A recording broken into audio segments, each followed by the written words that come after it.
کل کائنات سیریز کی قسط نمبر 3 میں ہم آپ کو خوش آمدید کہتے ہیں۔ قسط نمبر 2 میں ہم نے بات کی اپنے چاند کی۔ قسط نمبر 3 میں ہم بات کریں گے ہمارے سورج کی۔ ہماری زمین پر روشنی اور حرارت کا ذریعہ بہتی اور بڑھتی گیسوں کا ابلتا ہوا سمندر۔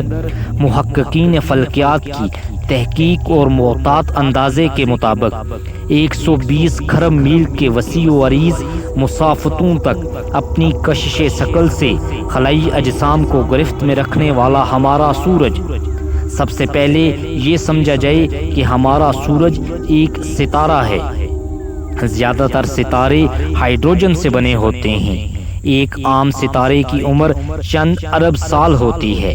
ستارہ جتنا بڑا ہوگا اس کی عمر اسی قدر کم ہوگی، اور سائز میں جتنا چھوٹا ہوگا ایندھن کم استعمال ہونے کی وجہ سے اس کی عمر اسی قدر زیادہ ہوگی۔ ستارے گیس اور گرد کے ان بادلوں سے جنم لیتے ہیں جنہیں ہم نیبولا کہتے ہیں۔ نیبولا یا سحابیے کے اندر گرد اور گیس کشش باہمی کی وجہ سے آپس میں ٹکراتے رہتے ہیں، یہاں تک کہ اس ٹکراؤ کی وجہ سے گرد اور گیس سکڑنا شروع ہو جاتی ہیں۔ یوں ایک ستارے کا بچہ پیدا ہوتا ہے جسے پرو سٹار کہا جاتا ہے۔ یہ پرو سٹار نیم ستارہ اپنے اندر کے دباؤ کی وجہ سے بہت زیادہ کثیف اور لامتناہی درجہ حرارت کو پہنچ جاتا ہے۔ بالآخر اس نیم ستارے کا درجہ حرارت اتنا زیادہ ہو جاتا ہے کہ اس کے اندر خود کار ایٹمی دھماکے شروع ہو جاتے ہیں۔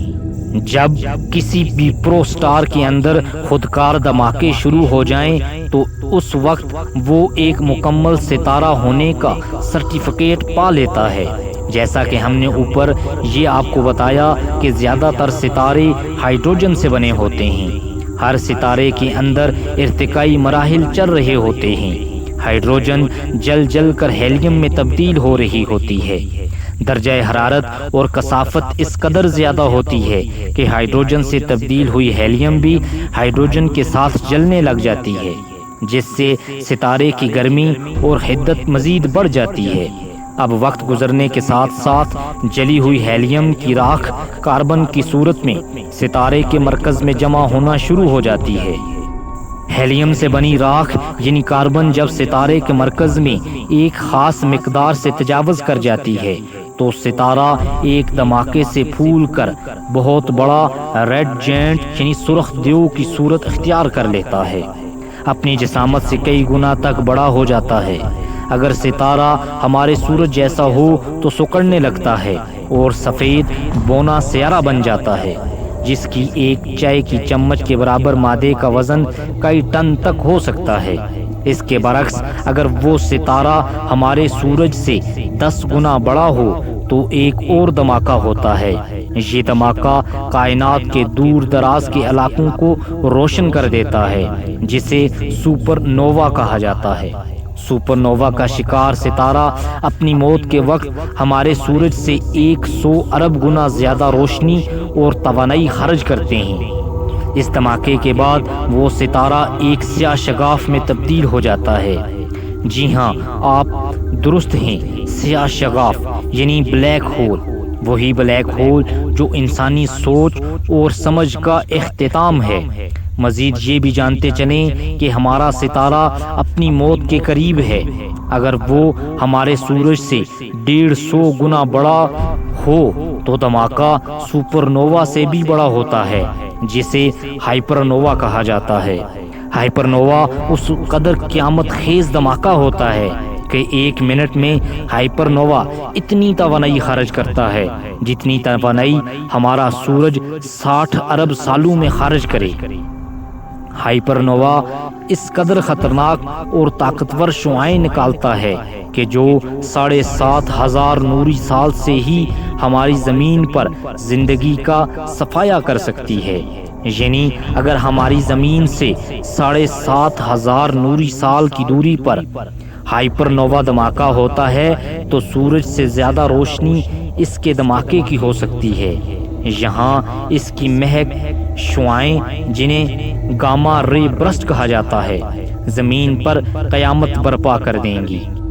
1000 برس قبل ہوئے ایک سپر نووا کا مشاہدہ آپ اپنی چھت سے 36 انچ فوکل لینتھ والی دوربین سے کر سکتے ہیں۔ جس جگہ سپر نووا کا وہ دھماکہ ہوا تھا، آج وہاں کھربوں میلوں پر پھیلے رنگ برنگی گیسوں کے عظیم بادل دکھائی دیتے ہیں، جن کو کریب نیبولا کا نام دیا گیا ہے۔ میرا خیال ہے اب ہم کافی حد تک ستاروں کی تخلیق اور تباہی کو سمجھ چکے ہیں۔ حال ہی میں کچھ برس پہلے پلوٹو سے بھی دور ایک اور سیارہ دریافت ہوا، جسے سیڈنا کا نام دیا گیا۔ بہت زیادہ دوری کے سبب اس سیارے کے بارے میں کچھ خاص معلومات حاصل نہیں ہو سکیں، تاہم جس قدر ہوئیں وہ انسانی عقل کو حیران کر دینے کے لیے کافی ہیں۔ زمین کا 365 دن کا ایک سال آپ کے ذہن میں ہوگا، لیکن کیا آپ سوچ سکتے ہیں اس سیارے کا ایک سال کتنے عرصے میں پورا ہوتا ہوگا؟ سیڈنا 11,000 کم و بیش سال میں سورج کے گرد ایک چکر پورا کرتا ہے، یعنی زمین پر 11,000 سال گزرنے کے بعد اس سیارے پر ایک سال مکمل ہوتا ہے۔ اس کا مدار سورج کے گرد نہایت عجیب ہے۔ سورج کے گرد چکر لگاتے ہوئے اس کا سورج سے کم فاصلہ 200 ایسٹرونامیکل یونٹ ہوتا ہے اور زیادہ سے زیادہ 1200 ایسٹرونامیکل یونٹ تک پھیل جاتا ہے۔ یہ بات علم میں رہے کہ ایک ایسٹرونامیکل یونٹ میں 15 کروڑ کلومیٹر کا فاصلہ ہوتا ہے۔ زمین اور سورج کا درمیانی فاصلہ ایک ایسٹرونامیکل یونٹ کہلاتا ہے۔ اردو میں ایسٹرونامیکل یونٹ کو فلکیاتی اکائی بولا جاتا ہے۔ اب آپ 1200 ایسٹرونامیکل یونٹس کو 15 کروڑ کلومیٹر سے ملٹیپلائی یعنی ضرب دیں تو جواب کچھ یوں آئے گا کہ 180 ارب کلومیٹر دور تک سورج اس سیارے کو اپنے کنٹرول میں رکھتا ہے، اور یہ صرف پلوٹو سے تھوڑا پرے کا علاقہ ہے۔ اس سے آگے سورج کی گرفت میں کئی ایک برفانی دنیائیں خلا میں گھوم رہی ہیں، جن تک سورج کی روشنی پہنچنے میں کئی گھنٹے لگ جاتے ہیں، جبکہ روشنی ایک سیکنڈ میں 3 لاکھ کلومیٹر کا فاصلہ طے کرتی ہے۔ روشنی اور حرارت کا یہ منبع ہائیڈروجن اور ہیلیم گیس سے ڈکا ہوا ہے۔ سورج کے قبضہ میں یعنی حجم کے اعتبار سے اس قدر بڑا علاقہ ہے کہ اگر نظام شمسی کے تمام سیارے، 150 سے زائد معلوم چاند، دمدار ستارے اور باقی کے سب خلائی اجسام جو سورج کی کشش ثقل کے تابع ہیں کو اکٹھا کیا جائے تو سورج کی طرف سے گھیرے میں لے لیا گیا علاقہ ان سب کے مقابلے میں 86 سے 99% ہے۔ سورج ایک سیکنڈ میں لاکھوں ٹن مادے کو توانائی میں تبدیل کر دیتا ہے۔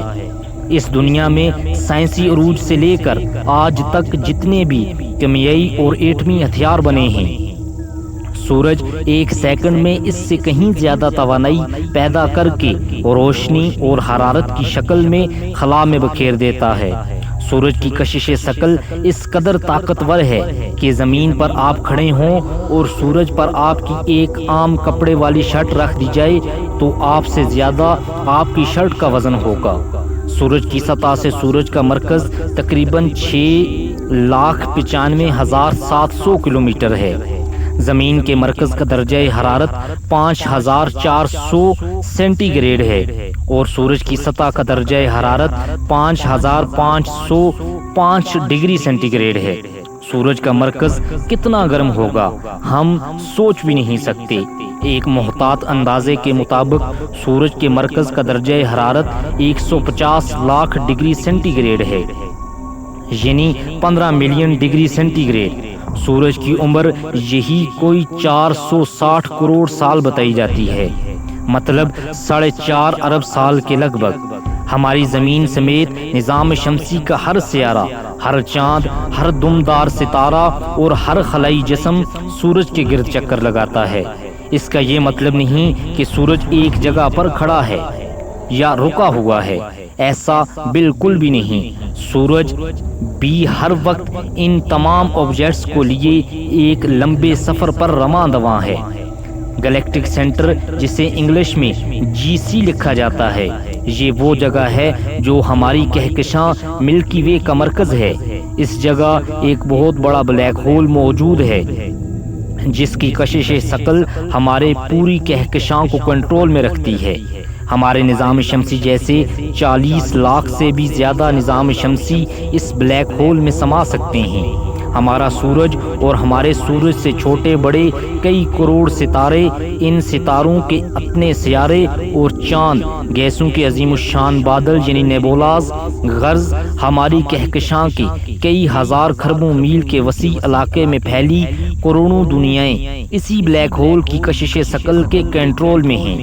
ایک نئی اور محتاط تحقیق کے مطابق سورج ایک سیکنڈ میں 251 کلومیٹر کی رفتار کے ساتھ اس بلیک ہول سے 25,600 نوری سال کے فاصلے پر رہتے ہوئے ملکی وے کہکشاں کے گرد چکر لگا رہا ہے۔